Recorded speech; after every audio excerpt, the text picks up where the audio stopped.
Hi guys, Paul Pluta on the Paul Pluta channel. Today guys, we're doing paid reviews. This has been a little bit in the making there. I'm just coming out of a few problems I've had. Guys, this is paid review 20JU21. 20JU21 and a quick wristwatch check. I'm wearing my Patek 6006. I've got the rest of the Pateks in the bank safe, so I mean I'm wearing this one a fair bit. Okay, here we go here. This is for Derek.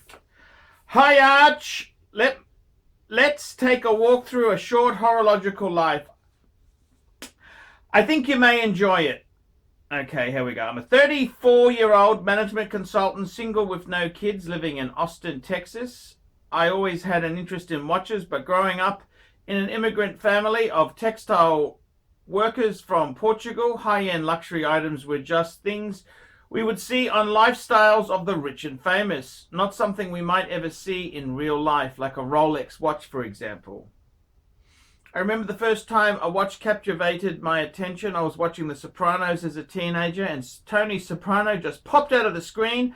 I didn't even know it at the time. It was a yellow gold day-date President with champagne dial. I just knew that I wanted it to be my watch someday. After high school, I joined the US Army. Throughout my 10-plus year military career, watches played an integral role. I went through a handful of tactical, relatively inexpensive, excuse me, watches such as Timex, G-Shocks, blacked out rubber watches that would take a beating and complied with uniform regulations. During this time in my early 20s, I purchased what I thought was my first adult watch, a Seiko retrograde chronograph for $299. I found it in a Men's Health magazine and thought it was a great adult style watch to wear out of uniform or weekends or in my dress uniform. I enjoyed that watch for 2 years until I came across a Movado Messina at the Base Exchange. The simplistic beauty of the dial just drew me in and called out to me. The price had been marked down from $1,095 to $700-ish. Since I was about to ship out to Iraq a few weeks later, I thought I should come by on my return and purchase if available. A year later, there was no clearance. A year later, it was on clearance, priced at $305. I bought it and never wore the Seiko again. For the next decade, I assumed myself to be a one-watch guy. I wore G-Shocks that I considered work watches and for duty, and for the duty day, and wear my Movado when I went out in the town, not in my duty military uniform. But I've always had those Rolex dreams in my periphery. Tired from playing a combat medic and US Army paratrooper for a decade, I decided to end my service and attend university for 3 years. After graduation, I gained employment, saved up, and paid off debts. This got me to January of this year, where I finally said it was time for that Rolex. Researching the watch brought me into a new world of YouTube that I didn't expect. I discovered your channel, as well as TGV Urban Gentry, Federico Talks Watches, Roman Seraph, Michael the producer, etc. Learned a lot. I then visited 2 ADs just before quarantine and quickly got a reality check. I realized I could not go into the store and acquire the exact Rolex that I wanted, nor could I order one. I then called all the ADs in Texas and realized that my attempts would be futile, and that's when I discovered the grey market. Through much strain and contemplation, I found a reputable, well-documented site that had the Pacific model available, brand new, unworn, with box and papers from a dealer, and I pulled the trigger. I purchased a Rolex, date just 41. 18-karat white gold fluted bezel with Jubilee bracelet with a silver dial for $10,750. It is refinement, elegance, and pure class. It can be the only watch a man needs to wear for all occasions, dress, sports, casual, and reminded me of the day-date President I lusted after on Tony Soprano's wrist.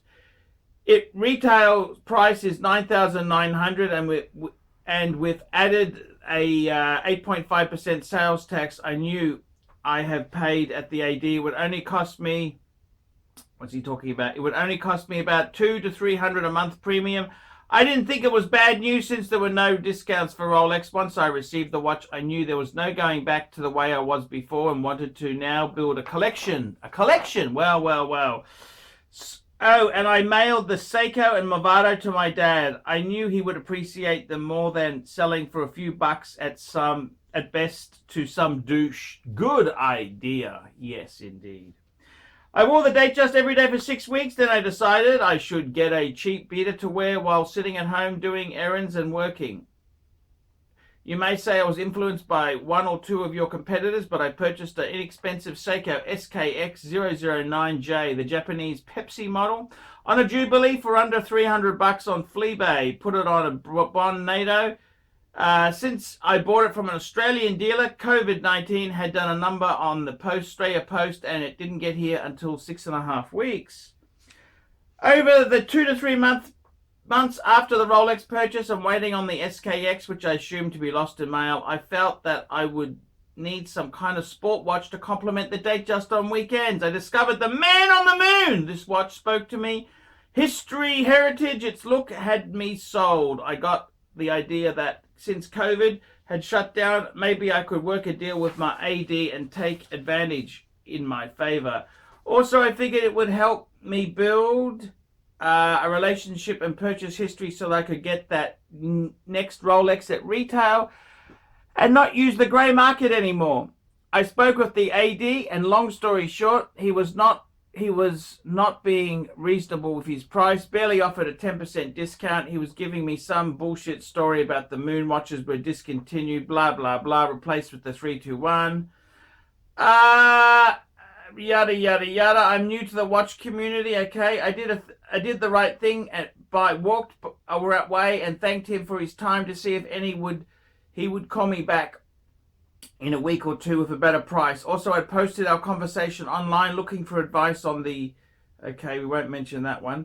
I purchased a Rolex Speedmaster Professional Sapphire Sandwich for $5,000. Retail is $6,300. My local AD would not budge on $5,850. So I think good there, getting the grey market, yes. But with the warranty card, I chose the Sapphire over the Halcylite. Wow, I don't hate the Sapphire. I don't hate it. I don't like scratches, and I ain't going to the moon. So it works for me, and I love this watch. Rounding out my collection is a G-Shock Casio. Okay, that's fair enough. Next questions. Let's have a look here. What watch that I will add? A Rolex sub, no date, but preferred, but indifferent if a date is available at an AD. Watches that I would like to consider in the future: Tudor Black Bay GMT, potential 35th birthday present. I will need to add a dress watch. He's looking at a Portuguese, IWC Portuguese automatic, a JLC Reverso, or Cartier Tank, or a Longines Heritage. Okay, let's have a talk here. I want to purchase new and unworn watches for my collection. Oh, that's a mistake, man. Doesn't quite work that way. Sending you $100 for a PayPal. Please don't hold back and let me know what I've decided. Okay, thank you. Very interesting guy. Thank you, sir, for your service. I want to thank you for serving your country. That's a very big sacrifice that you certainly have fulfilled there. Okay, so let's have a look at this. This story here really went on and on and on. So basically, he's got a Rolex Datejust 41, with the 18K fluted bezel, Jubilee and silver dial. Yes, it's a nice watch. Nothing to get really excited about, but it's great. You've got an SKX009. Fair enough. And you've got an Omega Speedmaster Sapphire Sandwich. Quite nice. So what would I add next there? I tell you, I'd probably be stick with Rolex. I'd add an Explorer 2 or a Submariner. Yes, definitely. Tudor Black Bay GMT. That would be a great point. Yes. It's a great watch. The Moon Watch is different. It's a chronograph and one's a GMT. Two different functions completely. Dress watches, I'd get a ArchieLuxury Reverso. Best dress watch under the sun. The Portuguese, IWC is very toxic.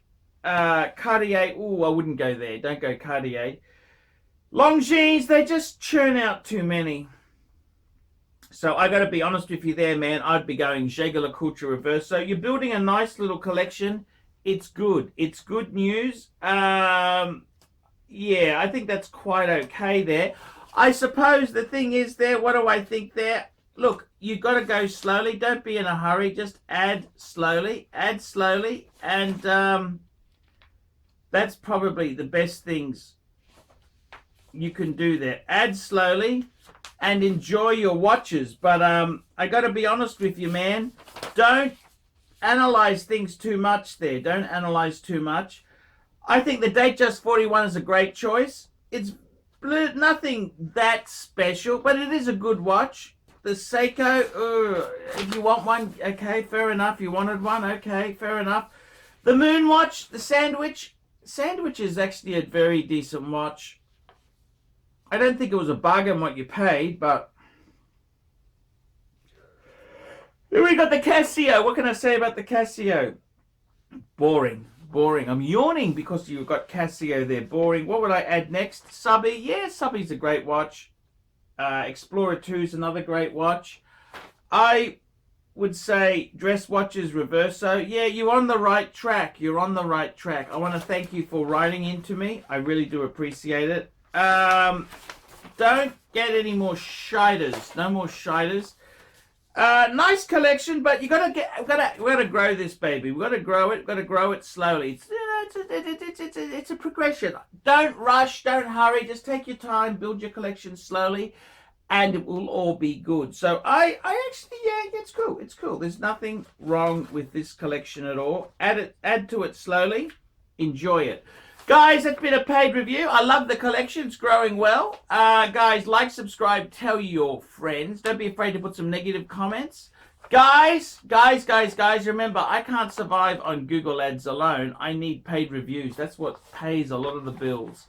Guys, if you haven't done a paid review, $50 US, I'll do a paid review for you. I'll tell you what I think. I'll give you my opinion. What did I think of this guy here? I think he needs to add more stuff. I think, look, ditch the garbage. Ditch the Seiko. What do you need the Seiko for? You got the Rolex. I'd build a little mini Rolex collection there. You could have a Rolex Datejust, Explorer 2, and you could have a Tudor Black Bay and your Omega. I think that'd be a perfect balanced collection. Just add slowly. There is no rush. You're only a youngin', only young. So I would, seriously, that's what I would be doing. So there you go, guys. I'm Paul Pluta. Tell me what you guys think of that.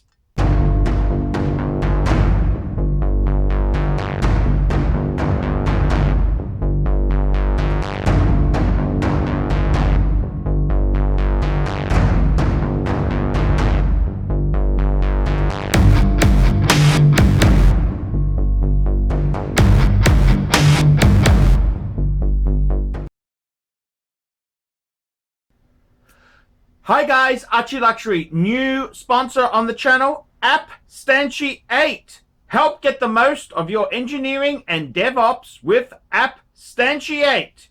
APPSTANTIATE provides on-demand DevOps infrastructure, test automation, and continuous integration as a service with a focus on mentoring and hiring assistants to help engineering teams scale. They are experts in Google Cloud, Amazon Web Services, and the latest open source utilities to help your company save time and money. Cost reduction in your hosting bills alone will pay for itself. In addition, the team is 100% onshore, New York City-based senior engineers. APPSTANTIATE will help you get most productivity out of your current stack and/or employee headcount. Email hello@appstantiate.com. Please email now hello@appstantiate.com for more information. ArchieLuxury, proudly supporting fantastic businesses. And don't forget, guys, make sure you subscribe to the Archie Luxury corporate live streaming channel to be updated on all the live shows I do. Live shows!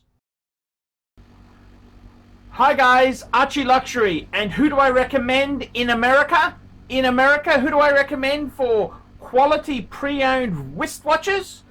David SW, David SW, David SW. Go to davidsw.com. He is the best, the greatest pre-owned dealer in all of the United States of America. David SW, David SW, David SW.